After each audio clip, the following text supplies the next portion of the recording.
I'm reading a new book. It's called On the Edge. It's written by Nate Silver. Nate was a professional poker player, and then he got into the business of predicting election results and things of that nature.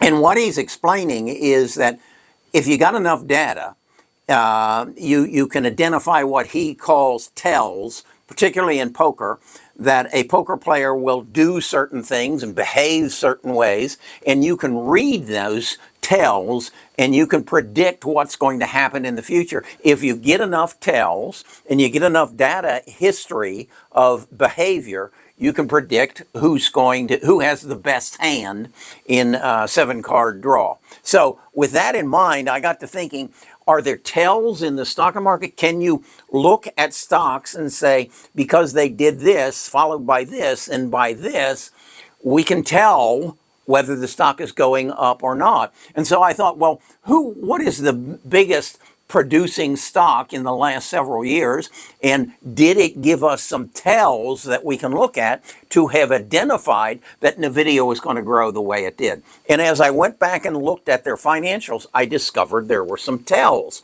There was an increase in their expenditure for debt. There was an increase in their employment. There was a projection of growth of revenues. There was a projection of growth of earnings. And all these things then gave me tells that said, if this happens and this happens and this happens, what are the other stocks that are going to follow in the path of NVIDIA? And so with that in mind, I said, that what's happening in the world today, the biggest change that's going to happen in the world in the next 3 years is that of AI, but we've got to build out the infrastructure first. And then once the infrastructure is built out, then we're going to deliver the AI to the consuming public, whether it be businesses or individuals. And are there companies that are creating tells that we can identify and then quantify and then put a projection together what their price is going to be in 2027, those who are building out the infrastructure, and then those that are going to deliver AI into the future. And can I organize that in such a way that I can read it, interpret it, and buy when opportunities come forward based on the tells that I've put together? So I created a chart where it's a Google Sheets where I'm tracking Apple to Uber, roughly 60 stocks that I think are going to be affected by the AI revolution, the infrastructure build out, and then the delivery. And then I'm looking for 5 tells, and how many of those tells fall into place, and how do I rank the stocks then based on their tells for their productivity over the next 3 years and then over the next 20 years. So let me share with you. I've put it on a Google Sheet spreadsheet, but it's got to be explained. So let me explain it to you. I'll take you to my computer. Okay, this is my, let's call it a tell sheet. And what I have done is tracked several areas that I believe gave me indication that NVIDIA was going to explode as it does, as I go back and back test it. So the first thing that I identified that struck me was that NVIDIA increased its sales force dramatically. Not its sales force, but its workforce. This is NVIDIA here. And if I go back 3 years, so I'm looking at from 21 through 24, NVIDIA increased its workforce by 56%. So in essence, what I'm saying is back in 2020, 2021, NVIDIA recognized that, hey, we've been selling these GPUs to these gamers to play these three-dimensional games on their computer screens, and nobody's really been interested in them, except then in 2022, Sam Altman came out with this thing called ChatGPT, and a large language platform that required an increase in compute power, so that Jensen realized that there's going to be a much greater demand for my GPUs, and they're going to have to do something different than gaming. They're going to have to search the data of the world and come up and create a language platform, and it's going to require these GPUs. So what did he do? Well, the first thing he did was say, I've got to go find the computer engineers that can help me create these GPUs in the massive amounts that we want and to fit the needs of this changing dimension from gaming to large language platforms. So with that in mind, he increased his workforce by 56%. That was the first tell. The second tell was they started projecting, once the analysts figured out what was happening, they start projecting that his revenues and his earnings were going to grow over the coming years. Well, that's over here. This is, I take every stock and I say, okay, and let's look at it, NVIDIA again, that their earnings their earnings per share are going to grow at a rate of roughly 67% per year over the next 3 years. Okay, that's a tell. They have a PE ratio of 47. Okay, I divide the 67 into the 47, and that comes up with a 0.69. That's its PEG ratio.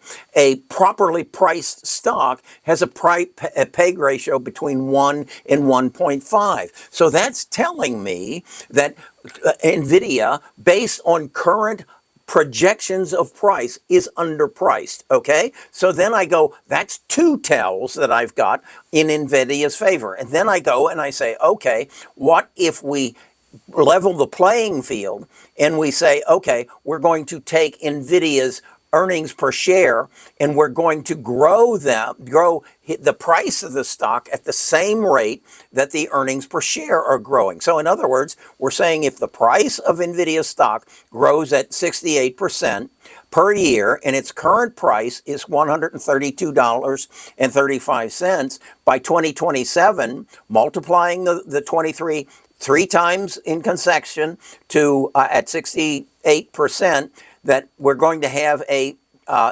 price in 2027, end of 2027, of $635, or a 380% growth. And again, go fast forwarding to the stocks I'm following, that would make it at the 10th best stock that I'm following. Then I go and I say, okay, let's bring its PEG ratio up to 1, which is fair price. And we can say in 2027, if we'll do that with NVIDIA and follow across, the price of NVIDIA stock is going to be $903.08, or an increase of 582%. That makes it the 7th best stock in that rate. Okay, that's our third tell. Now we go and we say, okay, let's take the stock and see what is the fair price of the stock today if the PEG ratio is 1 and the PE ratio is 25, which is the historical price PE ratio of the S&P 500. What is the stock worth today? And that would be our target buying price. And we see the target price is 25% higher than it is today. The target price, fair price today on NVIDIA stock is $165.65. Its current price is $132.35. There's another tell. Okay, then the next tell is we say, okay, in NVIDIA, and again, let's follow it across. If we look at NVIDIA and say its earnings per share in 2027 are projected to be $5.58 per share. If we then multiply that times the historical PE ratio of the S&P 500, we come up with that NVIDIA's price in 2027 will be $139.50. That's not a very good tell, which is telling me at the end of this 3 years, NVIDIA's growth is going to slow down. And that all it becomes understandable, because at that point, they're going to have more competition in their GPUs, because Amazon's building its own, Google's building its own, and Apple's building its own to fit their needs. So that is another tell. And it's not a positive tell. It's basically telling me that at the end of 2026, I need to reassess NVIDIA and possibly reduce my position. Okay? So that's how this chart works. Now, the other thing that about it is I then go in and I say, okay, how many good tells did NVIDIA give me? It gave me 4 out of 5. And it gave me, as far as a ranking, there are other stocks that did better. Let's look at IREN, a large data center down in Texas that has grown its workforce by 453%. That has a earnings projection of $1.30. If we multiply that times our 25% PE ratio, we're going to come up with a price of $32.50, which is an increase of 179%. And then we go across here, and again, we follow the tails of IREN, which is telling us that the earnings per share are going to grow at a rate of 242% per year over the next 3 years. It has a 92% PE ratio, which is extraordinarily high, but because we're then dividing the 242 into the 92, its PEG ratio is 38. So it's actually underpriced. So it is a stock that we get 5 positive tells on. Now, that's how this chart works. Now, the other thing is, you might say, well, it's all well and good, Kerry, but what the hell does IREN do? I don't want to have to explain it to you, and I don't want to have to you to go and find out. So I have created a podcast. That is to say, I went to Samantha and Bart, my AI agents, and said, go search all the information on the internet, current information about IREN, and give me about a 15-minute podcast that explains in great detail what IREN does, where it fits into the ecosystem, and what its future growth is projected to be based on the information that you can get from Wall Street analysts and the information that is published on the internet on IREN. And I do that on every one of the stocks, including the latest one that I did just this morning, and on Micron Technology, and I did it on Micron because last night they had their earnings report, which showed they had a phenomenal quarter, but the analysts were not happy about the projections that they're coming, and so the price is down today. So what did I do? I came back and I said, what is the fair price of Micron Technology based on the tells that I have? And it come back and it said the fair price today is $680. Well, what's it selling for? $86.95. Okay? So I bought today. And that's how I manage my portfolio every day. Who's down? What's the fair price? What led me to believe that's a fair price? What's the price going to be in 2028 and then in the future? That's what this is.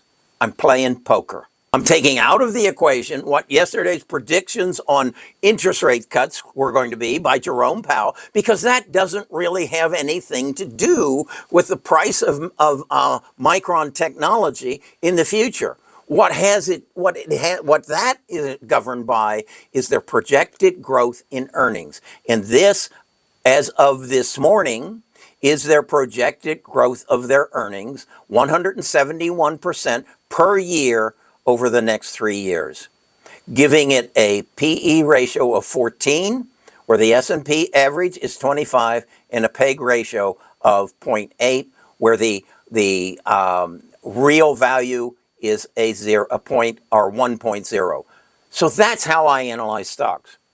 The same way that I also watched the movie Moneyball, because that was a baseball manager or general manager of the Oakland A's who did not have the money to compete with the Boston Red Sox and the New York Yankees. So he had to find the tells on the various players so that he could put together a team that could compete. And they did. So watch that movie, read the book, and see if you don't agree that the tells will tell you where what stocks to buy. Now, if you want access to this, you can have access to it on a daily basis because I update it every day, and Wall Street updates it every day with their earnings call, as we witnessed just last night from Micron Technology, and you have current information. Just come to my website, Best of Us Investors. I'm going to give you 14 days free access to this so that you can decide, is this how I want to invest? Do I want to invest like a smart poker player? And if you do, then I'll bill your credit card for $19.95 until you say, I can do that on my own. I can pay the money that Kerry pays to get access to this data to find out how Tesla. That's another one you're probably interested in. Their workforce has grown by 100%. And that's understandable why. But you also need to recognize that their earnings per share are only going to grow at 8.2% over the next 3 years, and their PE ratio is 139, when the average is 25 and their PEG ratio is 16.96, when the right fair price should be 1.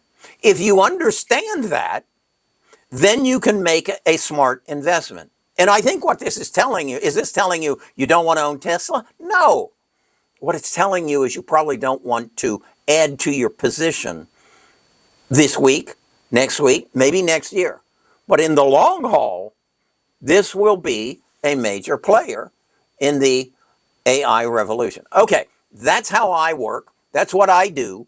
This is what I want to offer to you so that you, for only one reason, so that you can make better investment decisions. If I wanted to make a lot of money off of you, I'd do what Wall Street does. I'd charge you 2% of assets under management and take 20% of your growth. But I don't want to do that. I don't need that. Okay, let's leave it at that. Talk to you more about this in the future. Have a good day.